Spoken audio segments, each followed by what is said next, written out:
Hello, creeps.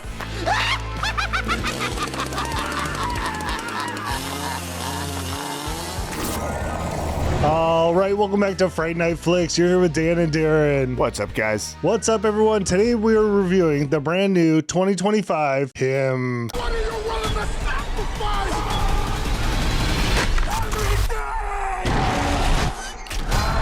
A young athlete descends into a world of terror when he's invited to train with a legendary champion whose charisma curdles into something darker.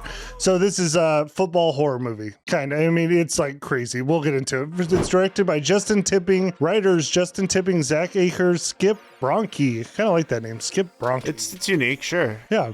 The main actors is Marlon Wayans and Tyreek Withers. Now, do you know where Tyreek was seen before? I didn't until I just saw that. I know what you did last summer. Yeah, so we just watched, a little while ago, we watched I Know What You Did. Dude. Or is it I Still Know? I think it's just I know. It's the remake, whatever. It wasn't good. Yeah. And hey, neither was this. All right, well, let's get into Rotten Tomatoes. Critics gave it a 28%. 28. Oof, tough times. Pretty low. Audience, a little more gracious, a 60%, which I can kind of understand, I guess. I don't know, dude. Here's the shocking thing. I thought this movie was going to get rave reviews, just the way they hyped it up beforehand. Yes. They did a good job marketing. Dude, when the reviews started coming out, I text Dan. I'm like, dude, this isn't good. Things are not going well for this movie. It's a little rough, but we'll get into it. But I think we should first start with a couple of the professional reviews, a critic review. Oh, that's what critics are saying, sure. Yeah, I actually took a critic and an audience, so they're interesting. So Sarah Black says, the movie's second half veers almost into the territory of music video. That actually is a great point. Dude. Resting on a free association of clumsily utilized symbolic charged imagery. So much imagery, I will say. Well, this is why I like reading the critics' review, because I can't speak as nice as they can write this, and that is exactly how I feel. Yeah, it's like you know what's going on, you can see it, but putting that into words is difficult sometimes. I told Dad when we left the theater, I said I feel like I just watched a series of images, not Yeah. a movie. Yep. So symbolically charged imagery while losing complete grasp of its own internal narrative threads. I think Sarah actually nailed that. Yeah, usually I don't agree with critics. Agree with you, Sarah. All right, but Vicky would disagree. This is an audience review. 5 stars. Was unclear what happened to the father. That's it. Gave it 5 stars. Yeah. But not clear of what happened to the father. Well, either am I. So, well, actually, I do know what happened. All right. Wait for it. Okay, before we jump in, we got to give a shout out because we have a new Apple review. And just to let you guys know the count. Apple, we're at 40 reviews. Spotify, 43. So Spotify's winning. Apple users, come on. So please leave us some reviews. We got to get to 50, maybe by October? That's ambitious. Yeah, we'll see. We'll get there eventually. All right. So Team Showstopper left a review on Apple. I believe it's stop. Oh, you're right. Stoppa. Need a easy and simple podcast to listen to, even if you haven't watched the movie? It's definitely this one. These two are hilarious, chill, and always a great vibe to listen to. They don't sound scripted like a lot of other podcasters because their twin chemistry just works that well. That is true. Yeah. Even though their movie reviews aren't always accurate, Shots fired. they're still a blast to listen to either way. P.S. Been here since the early days of TCM podcast. Miss it and hope you both do a Halloween podcast. I know it's not happening, but keep up the great work regardless. Oh, like a Halloween one for TCM? Yeah, like Halloween the game. Oh, I see what you're saying. Yeah, dude, I would love to. Don't have the time, though. But hey, thanks for the review. That was really nice. Yeah, the Showstopper understands. Hey, we're into the movies. We're in deep. Now, we may play the game on a live stream. That's possible. Maybe. Well, I don't want to promise anything. Who knows? Yes. All right. One more review by Crazy Meg, and this is on Spotify. The craziest of all the Meg. This has to be my favorite franchise. I can't believe. Oh, sorry. This is a Halloween. This is from the Halloween movies. Right. So I can't believe out of everything you guys broke down, you didn't notice or talk about all the Abraham Lincoln pictures behind Loomis at the gas station. It's literally one of the strangest things in the background in any of these movies. LOL. Well, here's a fun fact, Meg. I don't notice things in the background of movies because we found out the hard way when I put out a short from, what was it, Devil's Rejects? It was either Devil's Rejects or The Three from Hell, one of the two. I put out a short and there was a naked woman on a picture in the background. I did not notice it till Daniel hit me up and there told was me. 2 naked women. Yeah. So if you saw that short, you're welcome. It's now pulled down. Yeah.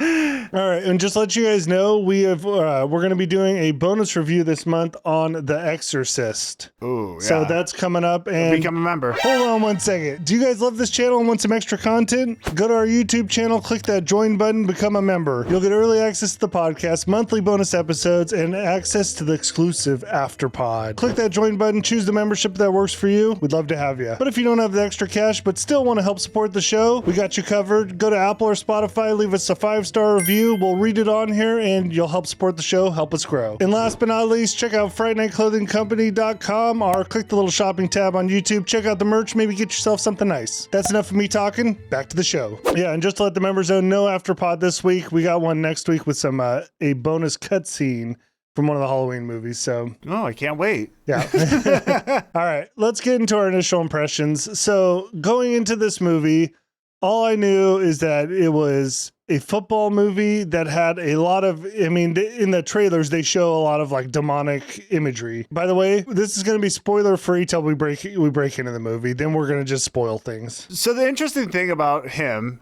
is that when the trailer came out, I got really excited. I played football. We both are into sports. You played football for a year. I thought it was a cool idea to have a horror movie in the football genre, around football. I thought that was an interesting idea, and it looked cool from the initial trailer. But as time went on, I saw more trailers come out. I think I might have even told you. I'm a little concerned because I don't see much interesting happening other than these crazy things, like these crazy demonic scenes. But I didn't really know what the story was going to be about. I was a little off-put. A little warning sign, red flag, one might say. Then the reviews started coming out. And I was like, oh no, this thing's getting roasted. So going into the movie, I didn't have that high expectations. I saw I was getting a lot of negative reviews. So I'm like, okay, as long as it's a fun movie, I'm cool. It wasn't that fun. And it was just... there was no story to this. Yeah, it's well, here I actually went to ChatGPT and like got like a one sentence or like one sentence of like what this movie's about. It's all about like exploitation of football players, but let me just read this because this kind of sums up a little bit of it. So him is about a rising football star discovers achieving greatness means inheriting a violent supernatural curse caused by a corrupt system and must choose whether to accept it or break free. So that's like the whole movie. Yeah. It's all about like the sacrifices you have to make, and it's not much deeper than that. And it's also the thing about it, I was hoping it would go more into like real like demonic, I guess, stuff. Here's the problem to me. Like I'm down with this metaphor, or the whole what it takes to be an athlete, the sacrifices it takes, and how you have to sell your soul in a way or whatever. I'm down for all that. The problem with this movie particularly is I was watching the whole thing waiting for a moment where it was going to break out and be like, okay, here's like the real story, what's really happening, because it all felt like a dream to me. That's a problem in this movie, is that, and it starts off pretty quick where you're like, is this real or is this like in his mind? And it cuts to a lot of that stuff where I'm not even sure what's happening. I didn't realize what the movie really was till the end of the movie. And then I'm like, oh wait, this all really was supposed to have happened in the movie. Like I thought honestly it was like a hallucination or something. I think you could argue that it is a hallucination. Maybe if that's your interpretation. Which I don't like that would be in the movie. Yeah, it just kind of lacked a story. Like you didn't, I don't know. To me, I didn't like buy into the characters and really like feel for them because you don't really get to know them that well. Well, no. So from the get-go, they showed we know Isaiah Marlon Wayans. He's a professional football player. He's the GOAT, which God, dude, it's so corny how much they use him and the GOAT. It just doesn't work to me. It's too much. Yeah. But even at that, they show us like some crappy graphic, and I'm like, I'm supposed to believe Marlon's this GOAT. It just I didn't buy it from the get-go. His acting's good though. I liked him in his role, and even the main character Cameron. I thought he did a decent enough job, but I just didn't buy any of it, and they didn't show enough of the football side of like how Cameron, because he's an up-and-comer, he's supposed to be, I think, a number 1 draft pick or something. I didn't see enough to really even make that believable. And so the whole thing to me was just off. It all pretty much takes place at like a training grounds at, not Cameron, Marlon Wayans' place. Like that's where everything is. So it's kind of like an enclosed area where you don't get a lot of outsiders in there. No. And then once you get in there, it's just scene to scene. There's no connective tissue taking you from one place to another. It's just like training, then boom, like you're in some weird demonic ritualistic type environment. And I will say, dude, they nailed it with the scenery and the imagery when they're in these places. For example, if he's like taking an ice bath or something, he's in this weird ritualistic type room. You know what I'm saying? They do a good job with that. But dude, this story, like you said, is just not there at all. Yeah, it felt like a TikTok movie where it's like you're just swiping through scenes, like one scene to the next, you know? Yeah, well, and here's the thing. Being a horror movie podcast, I didn't find anything scary at all. No, I mean, I'd say the creepiest thing, there's a girl that crawls out from under a bench. That looked kind of weird, but then it's followed with such over-the-top, goofy-looking people. Like there's these white creatures, and it's like, okay, does feel like I'm watching like a Metallica music video or something, where these like demonic creatures are coming out. I don't know. It missed a lot. Yeah, but you're right. Marlon Wayans I thought his acting was good, and he kind of reminded me of like Denzel in Training Day. Yeah, a little bit. You're going from like he's kind of funny and likable, but there's like this dark, menacing side to him. You know? Yeah, he played it. He played it well. I like what they were going for. It just didn't hit. And even the impactful moments. For example, in the trailer, when Marlon gets in his face, is like, "What are you willing to sacrifice?" And the guy says, "Everything." In the trailer, it worked. I got hyped up for it. In the movie, though, it didn't connect with me. I'm like, oh, it just didn't feel real. I don't know. It's because like I don't feel like the stakes were that high at the time. Like he's in a training camp with Marlon, they're just working out, and it's not like there's something on the line, like they're about to play some big game. It's just their training. Yeah. So, and I'm not even going to go into the training. I didn't love the scenarios he was doing for a quarterback. Well, and we'll lots of curls. Quarterbacks don't do curls all the time. I don't know. You wouldn't want to mess with your arm. How many quarterbacks do you see with jacked arms? I don't look at them. I do. Not that many. They're in good shape, though. I do feel like there could have been, if they even wanted to go this route, if they wanted to like make it, I guess, more real, like there was like the evil side of the, like, well, I don't want to say NFL, but football league, you know? Yeah, we can't say that. There is like a curse type thing that you have to get involved with in order to get to the next level or something, if they want to build that story. But the way they did this one, it just didn't flow right. Right. Well, let's dive in. I think we nailed it. And we'll give you the whole breakdown of what the real story is here. Oh, yeah. So at the very end, I'm also going to go over of the deeper meaning. So smarter people in the whole breakdown of like whatever they meant. It's like exploitation of football players. But, people can say it a lot better than that. I had to watch another YouTube video to really get an understanding of what really happened and what it all meant. And I don't know, it's like you can kind of interpret it your own way.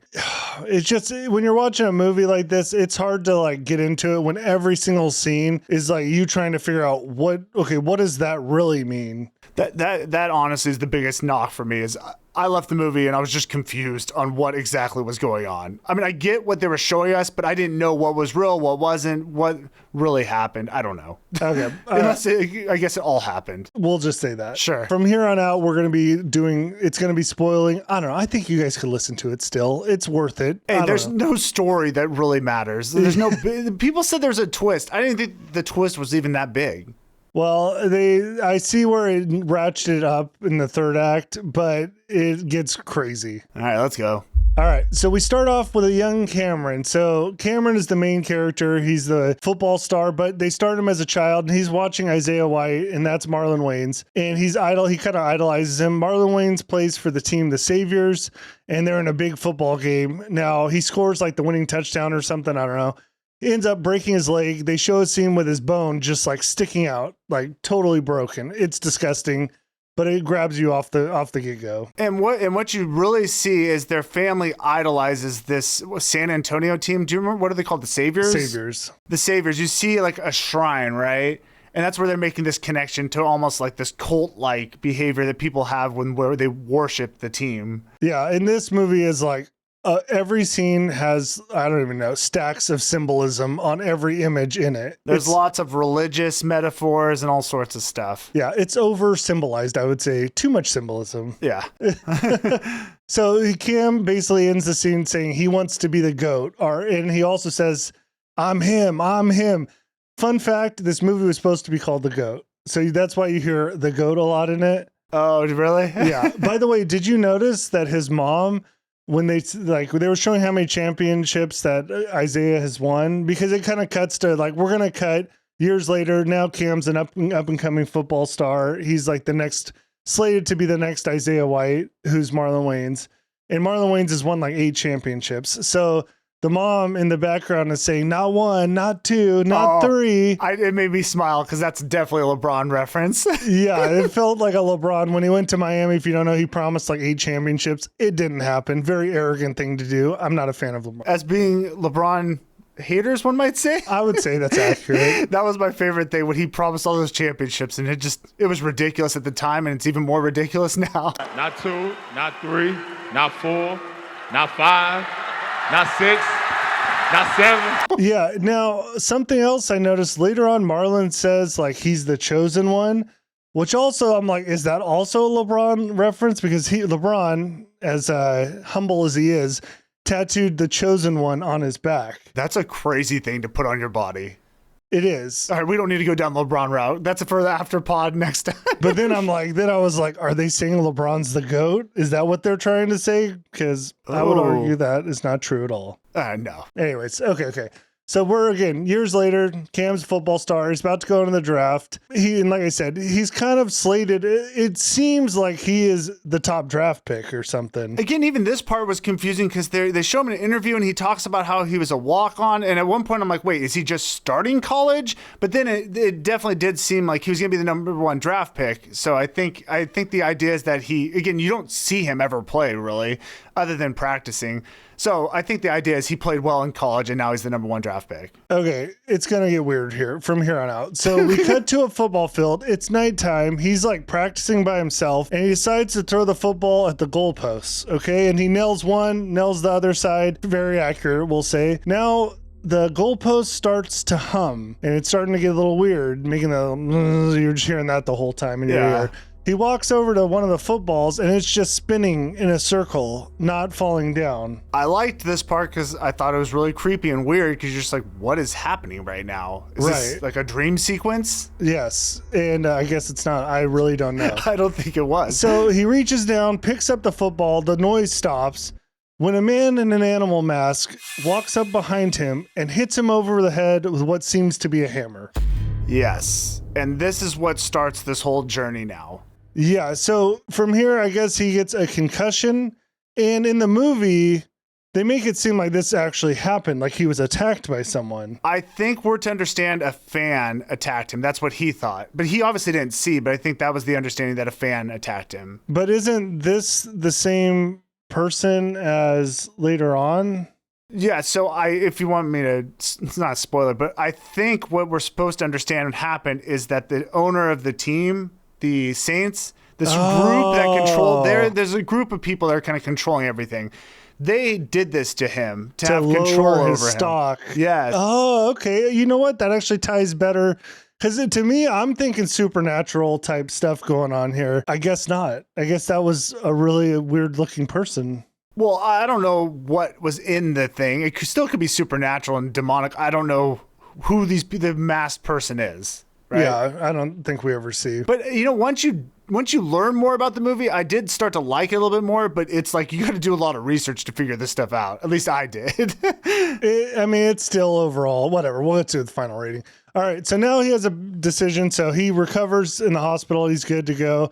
But he has to decide, do you want to keep playing with a concussion? Obviously, the risks of that, brain damage, death, all that kind of stuff. Right. Or do you want to cut your losses, live a normal, happy life, but you lose the fame, right? Yeah, exactly. The choice all athletes must make. So he decides he's going to skip the combine. I'm not even sure why. I guess he wasn't feeling right. Yeah, it seemed like after this happened, he was kind of shook a little bit. You see him in interviews and talking to people, and he's a little off. And everyone's questioning him now. Like, does he still have it? Because this concussion, is it worth even drafting him? That type of stuff is going on. Yeah, it's almost. I mean, it seems like his stock has dropped significantly. Yeah, but I still feel like he was going to be a number 1 pick, but maybe not. Yeah, but maybe not, because that would make more sense if he wasn't than the Saviors they dropped him enough so they could get him. Yeah, I guess we'll go with that. I think, though, I'll just say this. I think the overall plan is that they've been grooming him for a long time. Right. There is a line about that later. Okay.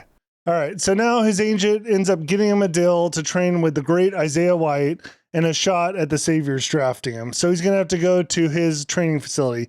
Now, his training facility, like we cut straight to that. Again, there's not like a lot of in between still like build up to stuff. You just kind of cut to these different places. Yeah, it's like, oh, Isaiah wants training with you. Good. Boom. Now we're out in the desert. Yes. Yeah. And as soon as he meets Isaiah, it starts getting like weird because Isaiah is working on animal pelts. Well, okay, wait. So first he drives into the desert and there's just, I thought the odd part, there's just fans outside waiting for him. And these are weird. They aren't normal looking fans. These are, again, cult-like looking people. Oh, you're right. I forgot about that. It's okay. It's whatever. And that's where he's driving in and then the girl slams on the window and it's just like, who are these people outside waiting for Isaiah, or just his fans just worshiping him out there or something? Yeah, it's like in the desert. It's, yeah, again, just odd. Right. And so then they go into the complex. Again, out in the desert, there's nothing out there except for this house, but it's almost like a dome, I think, or something. I don't know. But I did like the entrance to his house looks like the tunnel you come out of when you play football. I thought that was kind of cool. So Isaiah, again, he's working on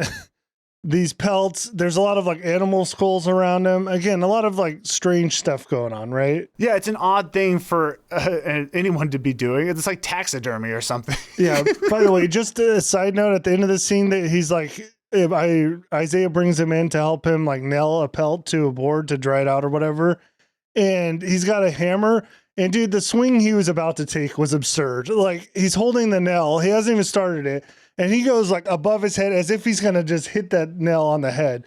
There's no way. You got to start that off a little lower. You know what I mean? I know. And then not to mention the fact that he's a quarterback. There's no way on earth you would ever want to do that, right? I mean, your hands are your money, right? But I feel like this is some metaphor too. Like Isaiah's trying to test him right from the get-go. A lot of it is like getting him to do things. Yeah. But there's a whole conversation here. And well, I just have to ask you, Darren, why does football exist? Oh, well, the reason they gave it, apparently it has something to do with Native Americans. Yes. So Native American boys from the Carlisle Indian School had to play big-ass white boys from Yale. And now the Native American boys invented the forward pass. The white kids wanted the game to be more brutal. This resulted in a bunch of people dying, to which the president made the forward pass legal. And then the Native American boys made the spiral. They invented that. Now they're mascots. And I don't even know, is that true? Like this whole, I didn't know Native Americans invented football. I have no idea. It must be, right? Well, I don't know. I would assume so. I don't know. All right, now we're going to get into our days. So the movie breaks up into different days. And we're starting with day one, which is fun. Day one fun. Sure. So we start, again, training montage, throwing footballs, lifting weights, flexing. And the flexing was cringe, dude. Where him and Marlon Wayans are just like, oh, they're like just laughing. It was a lot. I guess they're trying to show us that they're working out a lot. It's just a weird thing, again, for a quarterback to be lifting so much weights instead of just practicing on the field.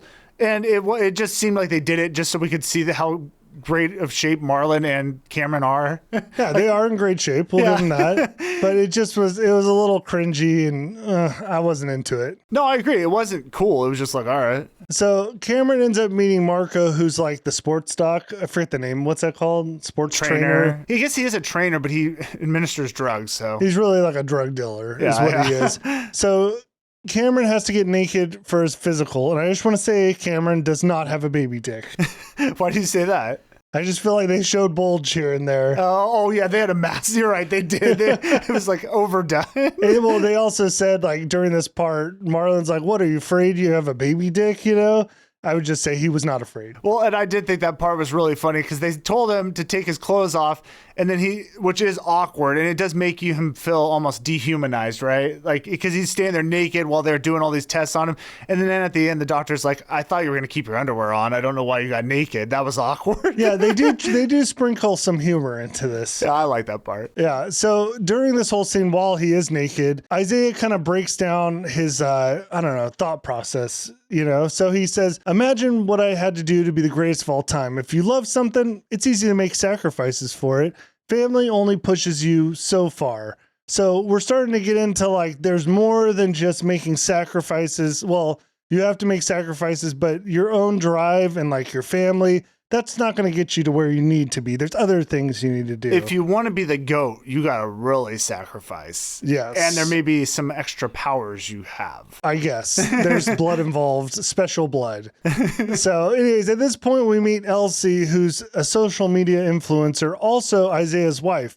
And our first introduction to her is these little devices, I don't know, I'm going to call them eggs, that you put inside yourself to increase your orgasms. Sure. Strange touch, dude. Just, it was like, okay. I mean, I think they were trying to make it funny, and she was kind of an interesting, funny, soulless character, just like a TikTok influencer. And I kind of liked her in the movie. But yeah, that was a weird. It was funny because there's like the girl device, which isn't that big, but the man device is like a freaking missile, dude. Yeah, this is brutal. It's like, it ain't worth it, I guess, in my opinion. I don't know, maybe you're... Would you like a smaller one?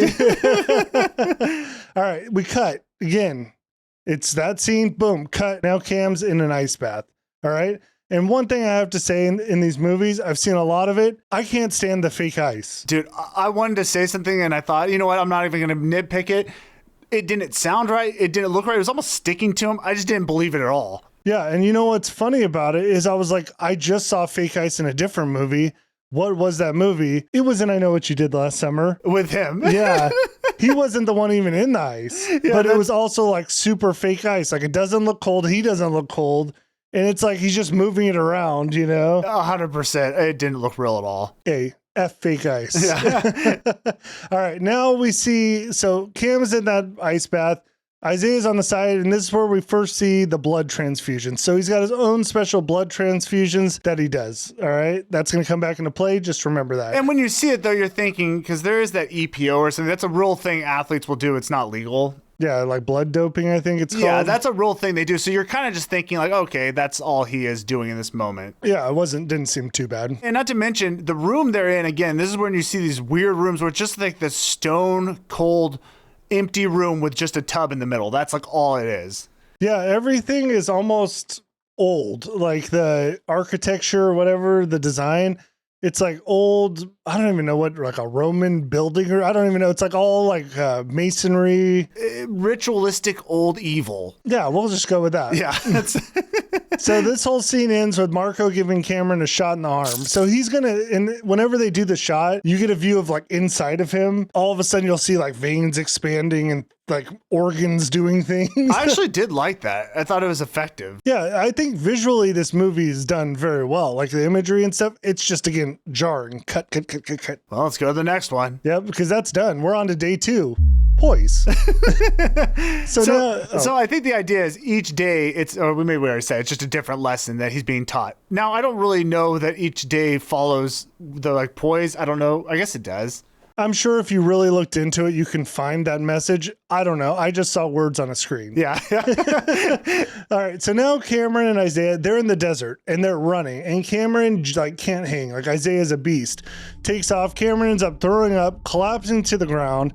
This is where a mascot walks over with, there's a lot of like a pick hammer type axe that's going to come into play. It's like a giant hammer is what it looks like. It's got a hammer with like a spike up and a spike in the back. You'll see that a lot. So anyways, the mascot walks over as Cameron's on the ground, takes a swing, slams him in the head, blood goes everywhere. But that didn't happen. No. Now I'm like, what was that? Because I think that came after he went underwater when he was taking the ice bath, he went underwater and boom, he's here. So I thought the whole thing was a dream, but I don't think it was. I don't know. That was like some visual thing, whatever.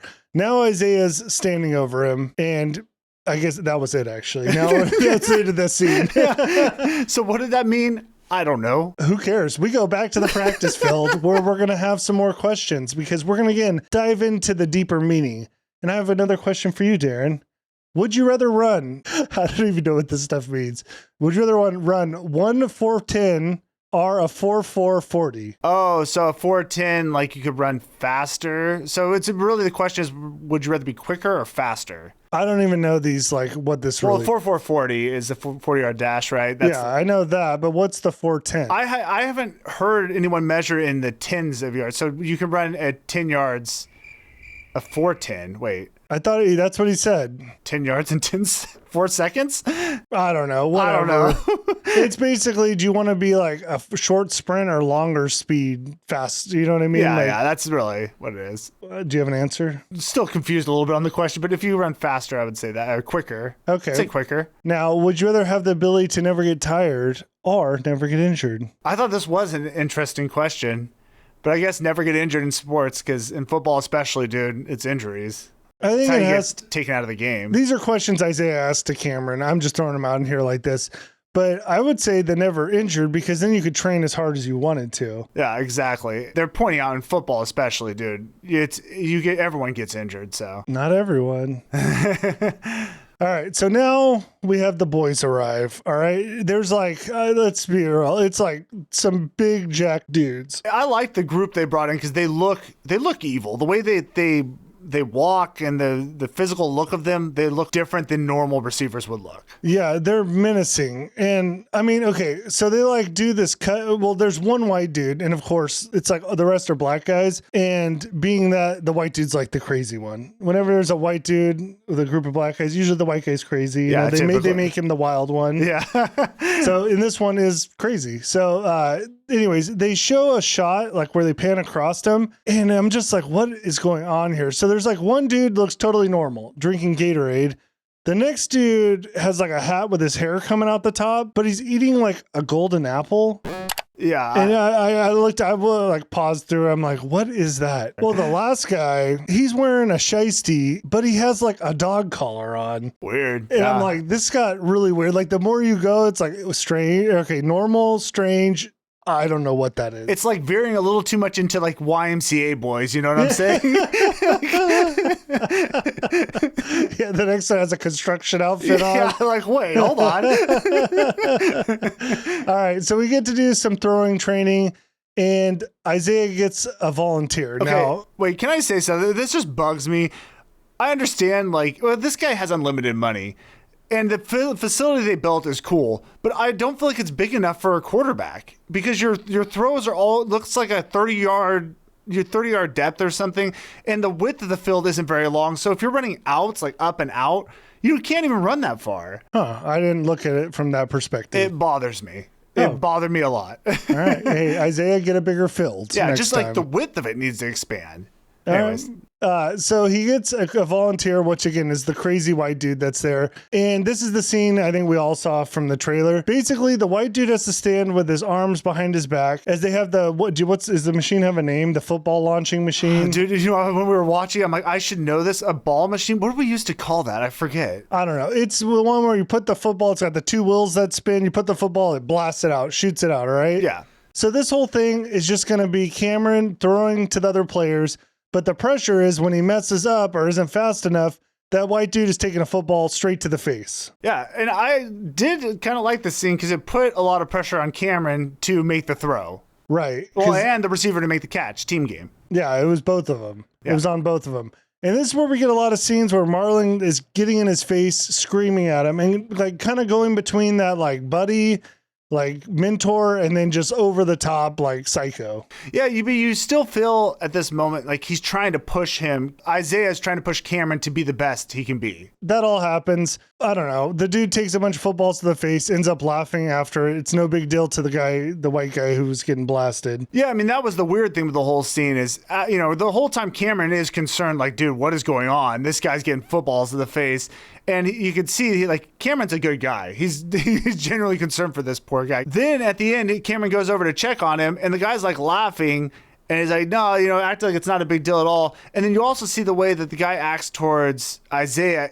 It's interesting because he's like, thank you, sir. Thank you for the opportunity or something. Yeah, it was almost like a sacrifice type thing where he's like a servant to Isaiah. Yeah, there was that vibe to it. Anyways, now Cam goes to the hyperbaric chamber. Again, we're jumping to the different training, the recovery. Like you hit all these different things that football players do, right? Is that how this went to like from training to recovery? Well, it's exactly how I'm writing it. Yeah, which is funny. I didn't even notice that till now. Yeah. All right. Now, before Cam gets in and does this whole chamber, Isaiah gives him his life motto. And it's clear it's football, family, then God. All right. So that's his priorities. Which to me, this is why it leads me to believe that this is devil. I mean, they're kind of on the nose with it, right? This is devil related. Like he puts God at the bottom. Yeah, but then again, if it is so devil really, why is God on there? God's on there just to prove that he's at the bottom of the list. That's why he did it, to like poke at him. All right, so now Isaiah goes into the chamber where he starts like hearing messages from his mom, and then it's cutting again. These scenes, like, they're not fluid. It's like cutting between things.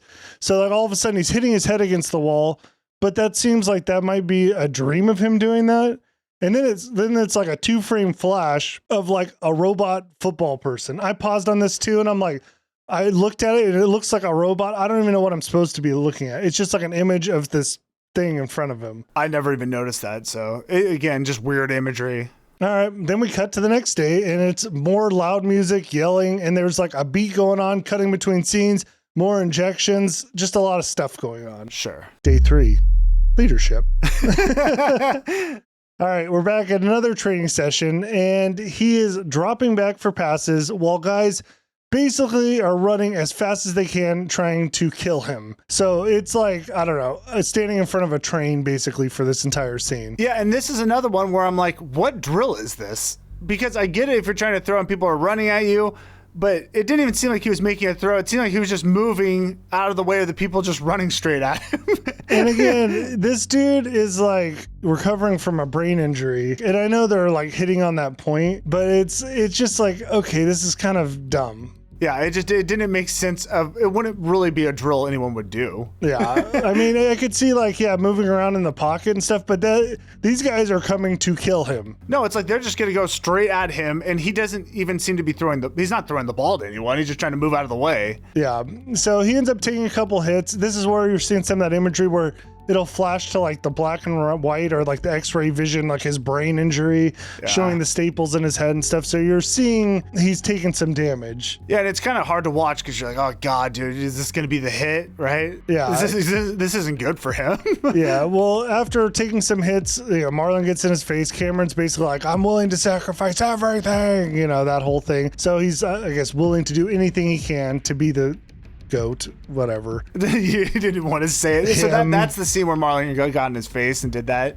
He did it a couple times, but yeah. All right. So now he's like going to step up his game a notch. Cam is, okay? So he's got this dude sprinting at him full speed. I mean, this dude is like unbelievably fast, right? And big, these guys they're going against. Right. And, Cam's a quarterback. This was over the top for me because as that dude's running at him, Cam pulls his head back, slams it into the dude. Then Cam isn't like running at him. He just gives a giant headbutt, sending this dude into a seizure. Yeah. Knocking the dude out cold, seizure.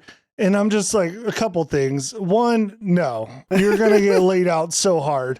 Like, and to go with a giant headbutt is insane. I think from a physics perspective, that's not possible. The way the guy's running at him, for him to wind up his head and hit him like that with that much power. Well, it looked cool though. It did look cool. I'll give him that. Yeah, I didn't understand it the first time I watched it. I was like, wait, who's on the ground? I thought it was Cam because there's no way. Well, because there's also, like you mentioned, a million cuts, so it's hard to tell sometimes. Yeah, I agree. But no, it was the other guy. Yeah. And then it's even weirder because then they all like do this ritual dance thing around him. Well, yeah, you would think like, okay, they're going to call the doc over. Someone's going to help this guy because he's like on the ground, his arms up, like he's almost like reaching for Cam, But no, instead, Isaiah like comes over, hugs Cam, says he's proud of him again as this dude's like dying on the ground. And then they sing a song in a circle. And it's like, it comes off like a religious hymn or something where he's saying, all the saviors say amen. And they all just sing that. And I got to think this is they're pointing out there how we glorify violence in football, right? Sure. I think that's what that is. And we praise it. And even though someone's suffering on the ground, we're all cheering and happy when big hits happen. You guys see how this movie, it's just like so in your face all the time. Yeah. All right. So now Cam's walking around and in the building, it feels like he's in like a catacombs. Like There's tons of doors, halls, like stone walls. Tunnel systems, I'd imagine. Yeah, it's just really strange. And that's when a football slowly starts rolling down the steps. Now, this gave me Shining vibes, like with Danny and the tennis ball that rolls down towards him. Oh, yeah, you're right. And I was like, I wonder where they got that from. Yeah, where did this football come from? I almost expected like the little girls, Cameron, come and play with us. Oh, one other thing you didn't mention, and I probably know why, but there was that weird scene in the beginning where the guy who's like got black all over his face and he does the goat sound.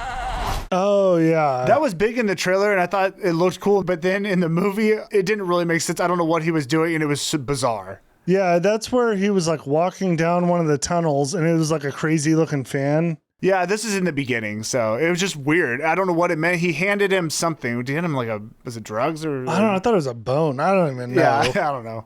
Whatever. Maybe it was a pen for an autograph. Who knows? Anyway, so Cam's in this tunnel system. He ends up opening up a door, and that's where there's just media snapping photos. All of a sudden, he has like saran wrap over his face. He can't speak. I mean, that's pretty on the nose, too. It's like the media, you're like suffocated by them. Oh, yeah, absolutely. Like they're all over you, whatever. Let's just cut to the next scene. So now Cam is calling his family. I should have said it doesn't matter, but they took his phone away, so he hasn't been able to call home. As soon as he does, Marco shows up. And Marco, again, is the trainer. All right. So he hangs up the phone, whatever. His family really doesn't matter in this movie. So Marco explains that he got into this business to like heal people, but instead he's killed himself for this job. Like he can't see his family and he can't see his kids. Now, this was actually funny in the movie because he actually doesn't have any kids. Yeah, I like that part. It's like, oh, how many kids you have? He's like, oh, I don't have any, but I couldn't see him if I did. Yeah, if I had any, we couldn't go home. And I think they're showing here, it's not only football players that make sacrifices, right? Yes. Even the trainers have to compromise their morality. Yes, it's the system. Yes. The system's a problem. So Marco gives him a pill and tells him, I've prepared you well. And then he just walks away. Well, Cameron's like, well, what do you mean you prepared me well? And then Marco just says, and you can barely hear it, but he says, 2 men enter the Coliseum. Only 1 man leaves. There's some foreshadowing there. Yes, and that's exactly what's going to happen. So now it's time for the sauna. So it's Isaiah and Cam in this room, right? Hot sauna room, 2 dudes chilling. You know, whatever. Yeah, just football stuff. Yeah, again, another recovery scene. No homo. No homo. Yeah. And here is where we get the most unbelievable line in the movie. So Isaiah explains like how much he loves football, the glory, like the camaraderie. He's like going deep on all that. To that, Cam says he can't wait to be a dad. He wants to have 3 little kids running around the house. And I'm just like, yeah, right. Like, dude, you're about to be a football star. You're just out of college, about to have everything you could ever want. Nobody at that stage of their life is like, you know what I want? I want to have 3 kids. Yeah, and it just didn't fit in the scene either. It was just random, like 3 kids. Like, why are you coming out with 3 already? What if he said, oh yeah, like the football stuff's great, but I want to be a father and I want to have these things I could buy for the family. That would make more sense. But he's just like, I want 3 kids. It's like, okay. I don't even think he's married. Well, he has a girlfriend, longtime girlfriend. Yeah, so. he's not even married yet, and he's already talking about having all these kids. It just didn't fit. I agree. It was odd. Yeah, I thought that was like the most ridiculous line in the movie. Whatever. Isaiah ends up going on to be like, hey, find your own way to greatness. Don't be me. And then Cam asks him, well, what do you mean by that? And Isaiah follows up with, you're starving to death in prison.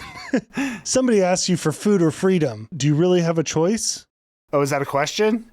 Yeah. You get what they're saying, right? No, I don't. So if like for athletes, right, you don't really have a choice because you need money. You need to make the money. That's your career. You need the money to live. So you have to play football. You can't walk away and then you have nothing. You know what I'm saying? Oh, that's what I took from that. Sure. You know what? I'll go with you there. I don't know. I just thought, again, it's like, just answer the question, Isaiah. Don't go into all this stuff. I know. Everything's so deep. Yeah, whatever. But we do see that Isaiah loves watching his own tape, and we're going to find out later what that tape is. But I think what we're seeing with Isaiah is he loves the attention he has as being the GOAT. Like, he does not want to walk away from that. The fans' love for him, he, like, feeds off of it. Isaiah's going to leave, and this happens, like, I didn't mention it all the times because it happens every time he leaves the scene, he's going to go watch some film. Watch some tape. That's another like ongoing thing in this movie. So now it's just Cam laying in the sauna. He lays down, closes his eyes, and that's where this creepy woman crawls out from under the bench, grabs a sauna rock, and goes to crush his head in with this. It was off-putting when she's crawling out from underneath the bench because you're like, I don't even know how anyone would get under there and who is this person. It was an unsettling scene. Because the whole time you can like see under the bench, but it's black. Yeah, it's like, where did she come from? Yeah. Yeah. It was odd. So she stands over him and screams, "We don't want you." And then Cam like wakes up, grabs her around the neck, and strangles her. He may have overreacted a little because he did kill her. Well, he didn't, but he thinks he did. Yeah, well, again, I don't even know who this person is. I know it was the fan. I think it was the fan from earlier when he drove into Isaiah's complex. Yeah. But yeah, I don't know if she's really human. I don't know what's going on. So at this point, Isaiah shows up. That girl springs back to life. Isaiah then grabs her by the throat, another double strangle, one would say. Yeah. She says, "F me," and then she does this thing with her tongue, like I don't know if it Don't do it. sticks it out and like wiggles it, and I'm thinking like, okay, Isaiah's gonna like throw her down. No, he makes out with her. Because he loves the attention. Loves it, he Yeah. accepts it. Then he does throw her against the wall and kills her, like blood splatters. That was unnecessary, but all right. And if you think that's weird, well, it's going to get weirder because we see she's got a couple of like minions with her. And these are, I mean, I'm going to be honest, they look like people under the stairs. They're like white albino looking creatures with dark eyes, wispy hair, and they're like crawling around, and whatever. Yeah, I can't even say what they look like. Yeah, albino's a good word. And they're just, I guess this is all like supposed to be the fans. I guess. I don't Whatever. know. Yeah, because I guess maybe because fans paint their bodies. Maybe that's the idea. It was weird. Okay, so to conclude this scene, Marlon decides to do a little rant. Again, they're outside this room. Now the creatures and the girl are in the sauna. And he's not mad at her. He's actually more like admiring how great this girl was. Yeah, because for what she wanted, she was willing to sacrifice it all. And he comes up with this little saying, "She played to win. He died for us. I'll play for him." There you go. And I think I know what the meaning of that is now, but we'll get to it. Yeah. So now Cam's kind of thinking of leaving. Like things have gotten weird. It looks like he's kind of packed up. Yeah, just now, after all this madness, now I think he's ready to leave. So it looks like he's about to take off. Like he's like packed up. But then Elsie comes in and invites him to go to the pool with the girls. And I mean, these are like some good looking girls. And again, what you're seeing is you're going through the pitfalls of what professional athletes can go through, right? Right. The drugs, the sacrifices they have to make, the women, the jewelry, the cars, all that. We're hitting it all in this movie. Yeah. We're hitting everything. And then I don't even think this line was needed, dude. One of the bikini girls, as he's like sitting there still contemplating as she's walking out, she's like, "Are you sure you don't want to come?" Yeah, I thought it was like, come on. Okay, we get it. Yeah. We get what's going on. It was obvious before you said that. When we saw you in your bikini, like, come on, the ass shots, we knew what was happening here. All right, now we cut to a bunch of like music party scene. Girls are dancing in bikinis. And they basically, it's almost like an orgy type thing where they're stripping him down. Now he's in his underwear. They're drinking. Boom, cut to the next morning. Isaiah's holding a gun on him. Yeah, it was odd. So we're assuming he hooked up with them. I mean, what else would you do in that situation? I mean, he had to have. Yeah. But it's never explained. They don't even like show anything else. That's the end of the scene. I think we know. So anyways, now Isaiah's got his gun on him and he's like, "Did you F her? Did you F her?" And I guess he's talking about his wife. Yeah. Which I guess he might have. I don't even know. Who knows? I'd assume so. I don't know. So Marlon then, he deep throats his gun. Oh, that was so gross. Yeah, he was getting very disgusting. Yeah, you're seeing Isaiah he's off, dude. Something's wrong with him. Yeah, either way, whatever. This whole thing ends with Isaiah saying, "Real killers don't give an F whose feelings we hurt." Because like Cam was like, felt bad about his girlfriend, even though he just cheated on her, I guess. Isaiah wants to make it clear like, hey, football's number one. We don't worry about other people. If you want to be great, you got to be selfish and F everyone else. Yeah, day 4. Resilience. So we're back to the desert, but now we're going to be doing some target shooting. So Isaiah's shooting like football helmets with jerseys on it. It's just these like sticks with jerseys and helmets, whatever. Then they bring out a mascot with like a giant stone mask on it. Yeah, and it looked like it was a person in there. Yeah, so I asked ChatGPT about this because I didn't know what it was. I'm like, is that symbol something I should know, like the face of it? ChatGPT said, symbolically, the costume mascot figure serves as something Cam is expected to take down, maybe representing Cam must surpass the legacy, idol, persona, or the mask of greatness. I hope you guys are getting it. Like, again, every scene is this stuff.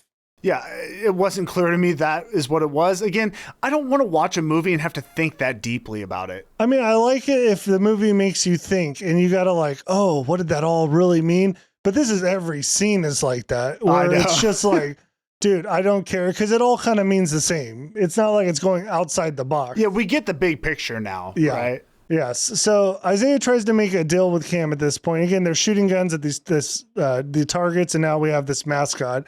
And Isaiah says, I'll give you everything you want. I'll give you a house, cars, women, lifestyle, if you can hit the target. But if you miss, I'm taking your youth. Which actually I thought, is that a real deal? Like, if he would have taken it, would he really be able to steal his youth? See, that would have been something that was kind of interesting if that was something that could happen in this movie. Didn't seem like that was a thing. No, I don't know. Yeah, so Cam declines his offer, but he says, hey, if I miss, I'll let you keep QB1 next year. And so this is where you're seeing Cam is starting to take the leap. He's starting to be ready to be him. He's getting that attitude, the confidence back. To be him, huh? Yeah. See, I get it. All right. And if you guys haven't had enough of the music montages, we're getting another one. More shots in the arm, more lifting weights. And then he enters a sensory deprivation tank. All right. Now, this is the one you lay in, it's water, you float. It's the Joe Rogan thing. You guys all know it, right? Yeah. So now is where I would say should have been a seizure warning in the movie. There was a time where so many images were flashing. I turned my head away from the screen and I just see light on the side of the theater. Dude, it's just like black and white images, saturated images, X-ray, predator vision, lots of predator vision in this movie. I liked when they do that, especially they do that when Isaiah and Cam fight here a little bit. I do like when you're seeing this X-ray predator vision style. It's okay. Day 5, vision. We laugh every time we do that. I know. Okay, now we have a model shoot for Cam. So they brought in all these people and they're taking pictures of him. He's got his shirt off and it's really just a lot of, again, it's not one continuous shot or something. It's just cutting to these different images. And over the top of it, we get Isaiah narrating, all right? And he's going to give us a little history lesson. So, old tribesmen made men by dragging boys into the wild. They beat them, cut them, smoke and blood until they came to see visions. The blood they were fed was that of the fiercest warrior, so the spirit could be passed to the boy. Left a kid, returned a king. Now, the boys are drafted. Gods sit in skyboxes. Greatness takes more than talent and hard work. It's about surviving the death of who you used to be. Man, that one hit home. Man, yeah. So what you need to know from that, blood is transferred. That's what we're taking out. That's some literal stuff that's going to be happening in this movie. Yeah, the blood literally transfers from goat to goat. Yes, that's what you need to know. All right, so Cam ends up giving an interview. He breaks down talking about his dad. I didn't buy it. They don't show hardly any of the dad. They show him in the beginning as like a mentor. You don't really get to even see their relationship much other than he's obviously football obsessed. But like Cam breaking down and stuff, I don't know, didn't do it for me. Yeah, well, you're right, because you didn't see enough of him with a family or him outside of the training, because this whole movie is pretty much him training. But what they're really showing us is that him and his dad had a strong connection. His dad has built him to be who he is. Sure. Then we cut to an image of the Last Supper. But it's like them. They just showed it like two. I couldn't even tell who was really in it. It was obviously a recreation of it, and it's just like, okay, whatever. Like, let's just move on. Yeah, that's how I felt. I was like, this is so stupid. Again, the imagery, like symbolism for everything, it's like, it's so overkill. Yeah. It's way over the top. Anyways, now Elsie talks to Cam about what a huge sacrifice he's going to have to make, all right? And she wants to celebrate at a party time for him. And really, this whole thing was him like, are you ready for the sacrifice? He's like, I'm all in on this. She's like, cool, we're going to go to a party, right? The Saviors have an offer they want to make him, but they need to like talk to him and get to know him. Yes. This is also the same offer that Isaiah got. They've been preparing him, training him, and now it's time. Yes. So we travel to what looks like a, I don't know, beat down motel. Yeah, it was really weird, kind of in the middle of nowhere, but just some crappy looking place. So he ends up walking into this room, and it's just, again, a huge red banquet room, like a banquet hall. And there's symbolism all over, like things that look like satanic-ish, but not really. They're kind of like a triangle and a circle and a square, you know? It's like it's trying to hide the satanic image badly. Yeah, because it's not like a pentagram, but it looks close. Yeah, it's but close. it's not. So as he's walking in, he runs into Marco the trainer, and here Marco drops a Jesus quote. I would tell you what it is. I couldn't hear because the music in this scene was so loud. I found a lot of times, especially when Marco would talk, I could not hear him. And I thought maybe it's a problem with my hearing, but I just think the audio levels in this were weird at times. Yeah, it was like a music video. So Marco ends up whispering into his ear, run. All right? Ooh. So he's trying to help him out, I guess. Yes. All right. Cam ends up making his way over to the bigwigs. His agent's there with him. Again, this is all a bunch of old white people kind of stuff. And they sit down at the table. The agent asks him, like, hey, you ready to take the next step? Cam's totally in. They all hoist a glass of wine and drink it. Now, of course, as the wine, it looks like blood. Yeah, I assumed it was, but I don't think it was. I don't know. It was wine. it's symbolic. Yeah, it's all, everything's symbolic. Now, at this point, Cam goes into a, I don't know, almost like a drunk state, and things are like blurry around. And now we're going to get into some rapid cutting going on, all right? Yeah, it's like he's partying and he's at the end of the night. Well, it's like everything. So things now start turning into a giant orgy. There's titties all over him, like titties everywhere. But then it gets stranger because now we're cutting between Cam and the titties and him grabbing like a horned mask. So he's picking up like this mascot horned mask. Then underneath the mask is Marco's head cut off. Then we see Elsie stabbing something with a dagger. Cam starts vomiting jewelry out. Now Cam passes out. Elsie's in the room with Marco's head and she's covered in blood. I don't know. Did she just cut his head off? I think, yeah, the way the sequence was cut together was all over. It was chaotic. But yeah, I think she killed Marcos because I think he sold them out by telling Cam to run. And I think that's why what happened to him happened. Well, I would say it was, I guess, a sacrifice, which brings us to day 6. Sacrifice. So Cam wakes up after this party. Again, it's just a cut. There's no buildup. It's just, he goes from there. Now he wakes up. He's laying on a bed of ice. He's got an IV with Isaiah's blood now going into him.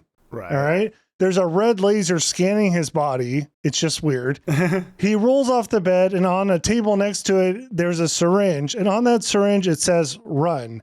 He takes the syringe, he stabs it into his heart, and injects himself. Yeah, so I guess Marcos left that for him.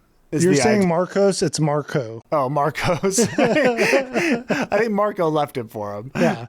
So now Cam decides he needs to murder Isaiah, I guess. So he goes, he grabs one of his trophies, which is like, I don't know, it looks like a dagger almost, takes it into Isaiah's room. And here's where we see the film that Isaiah has been watching. So he's sitting like in a recliner in this big circular symbolic room, you know, it's like red, whatever. It's the same old thing. But the film he is watching is of the fans cheering for him. Yeah, and it's bizarre because it's up on the ceiling and it's just looking up and it's just fans yelling and praising him, that's what you see again, is what he's all about. That's what he cares about now. Yeah, and it's weird, like the middle too is like blacked out. So it's like almost like the fans are around this dark center. Yeah, it's whatever. Odd. Anyways, Isaiah goes on to explain the blood has to be passed down from one grade to another. He shows like around him, because it's like a shrine room where there's all the old past hymns or goats. Yes, yes. So yeah, each time when the goat's about ready to be done, they have to pass their power to the next person. Yes, this whole thing concludes with them fighting each other because only one can have this blood. So Cam ends up knocking Isaiah down. I mean, at one point, Cam's leg looks like it's broken, but then he's walking around, so whatever. Yeah. But he ends up getting a helmet, and he stands over him and he says, do you know what the opposite of a savior is? A killer, a mascot. And then beats him over the head. Boom. He's gone. I'm not even going to look into that line. Whatever. I don't know what. Yeah, sure. Whatever. He's gone. Okay. Now it's going to get weirder. Very weird, because he walks out onto like I don't know, is it like a filled shrine? It's like a filled, but it's the owners and stuff are all like elevated on this, What do you call it? Yeah, so it's like you're outside on a football. It's like a partial football field, and he's walking out of. You know how when you come out, like when players enter a game, they'll come out through a helmet or something. Yeah, that's like what he's coming out with, and then they're on this like pedestal or I don't know. Yeah, it's pedestal, I guess we'll say. Yeah, they're all sitting around waiting for him, and there's a big book. Yeah, and then Elsie is sitting there, and that's Isaiah's wife, and she's sitting behind this book. It's the contract. Oh yeah, she's in front of everyone, right? And the group's behind her. Right. But that's not all that's here. There's also cheerleaders that are like cheering him on, lined up. And I don't believe they have faces. I think they're faceless, which is interesting. Oh, I didn't even notice that. Then there's also mascots. There's drummers in the back. And most importantly, there's a large hammer spike tool. That will come into play. Again, it's like a long shaft, like it's like a giant hammer. Like an ancient tool. Yeah, but with 2 additional spikes. Okay, just want to let you guys know what that is. All right, so they tell him to sign the contract, to which Cam just starts kind of maniacally laughing. He's over this at this point. Yeah, he's had enough. So then he goes over and he picks up the spike tool, all right? Or I should say weapon, not a tool, a weapon. Now the owners reveal that they've attacked him and groomed him since he was a child. They isolated him. So we can just tell the whole story now. Sure. Because you may not even be aware. I had to watch a video to understand. Please. I think, so this group has historically been creating the goats, right? This has been going on for a long time where they're passing this power down from one to the next. Okay. He has been groomed since he was little to be the next. Because you saw in the beginning how his family worshipped this team. True.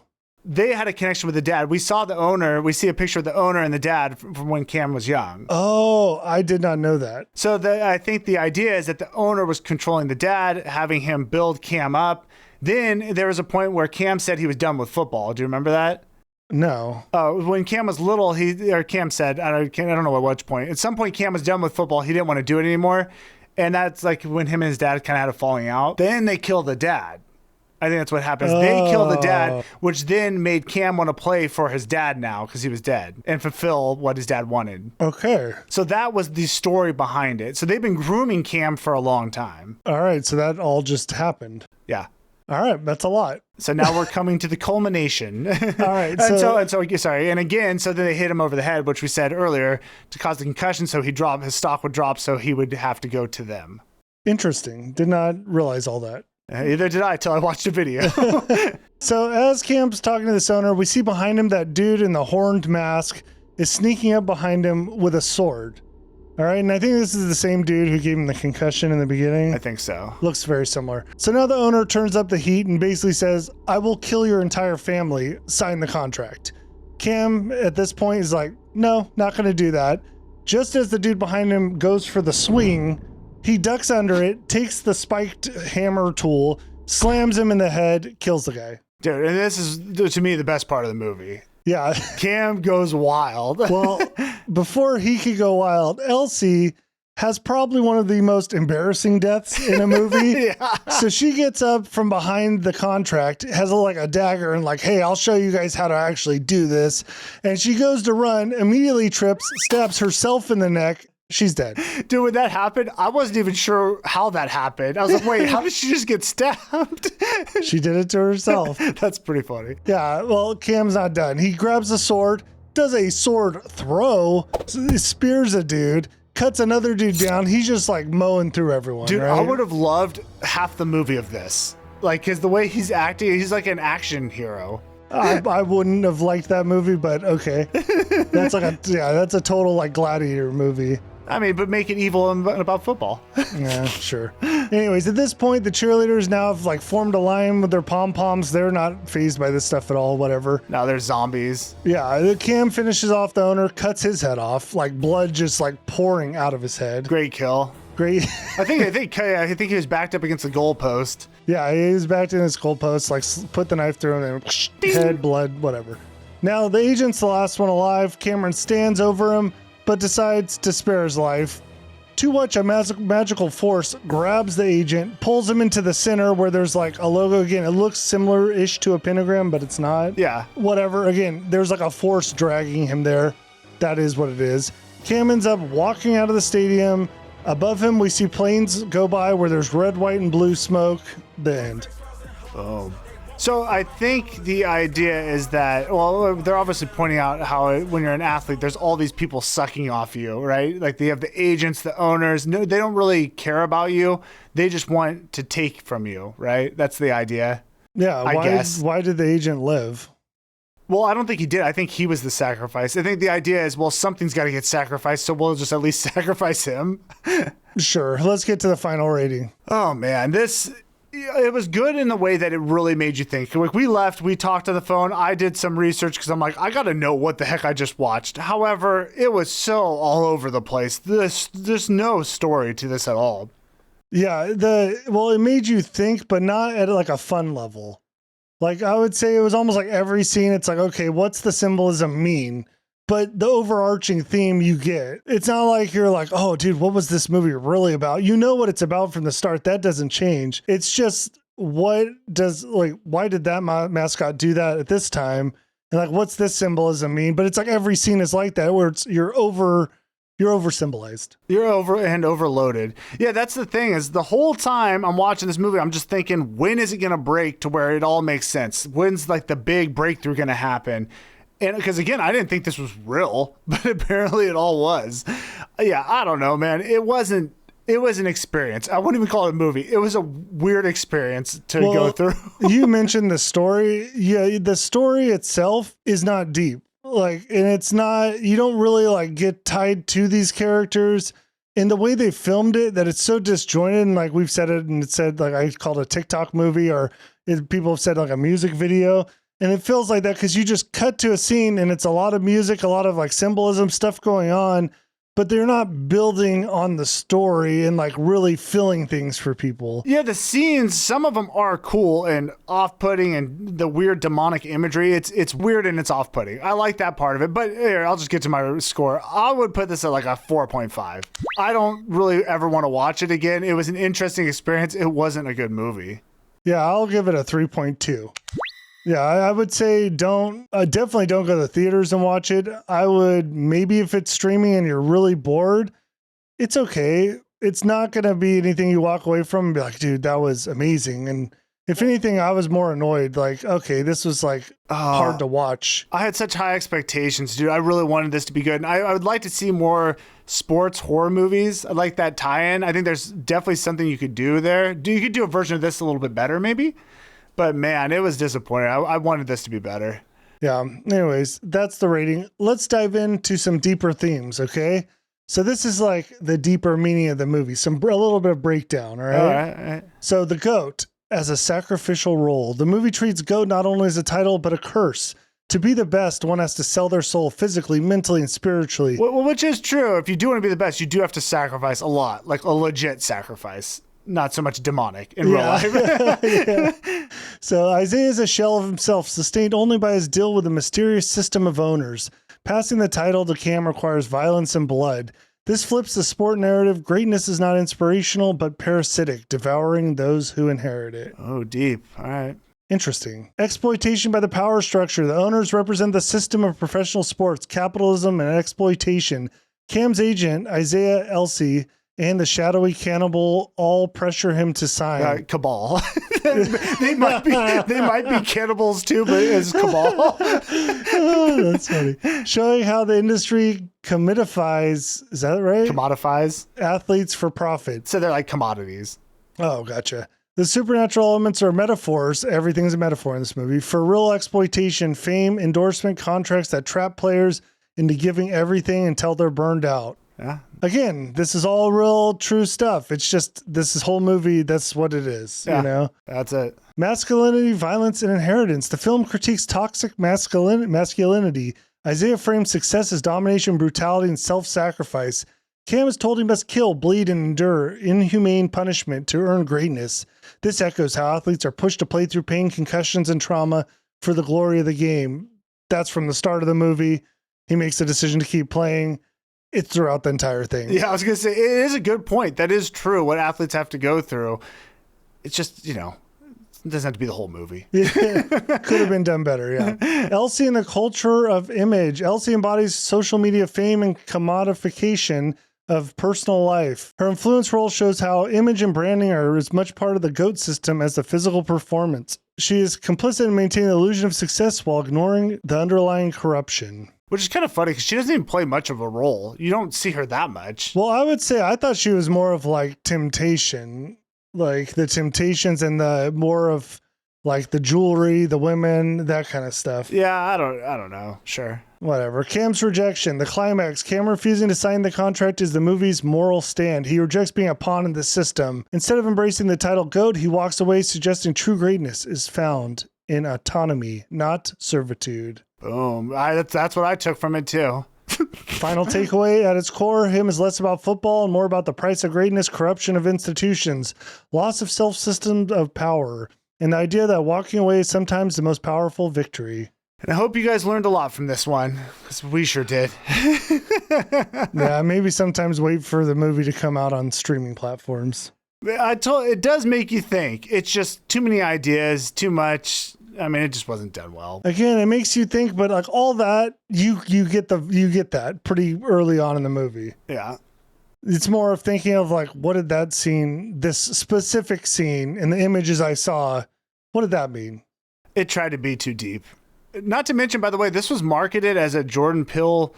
Well, they say it is produced, but they very much put Jordan Peele all over it when he didn't direct it. He was just a producer. So yeah, Jordan Peele wasn't over here like calling the shots. Which again is kind of a red flag because I feel like they barely mentioned who the director was. And it was more like, hey, Jordan Peele's involved. It's a little bit of a setup. Yeah. And it didn't work. All right, well, I hope you guys liked it. Hey, become a member. We got a fun one coming up. Exorcist. Come on, who doesn't like that? Actually, yeah, I watched it, dude. It's so good. Yeah. So good. Anyways, we appreciate all of you guys. We'll catch you on the next one. Bye. See ya.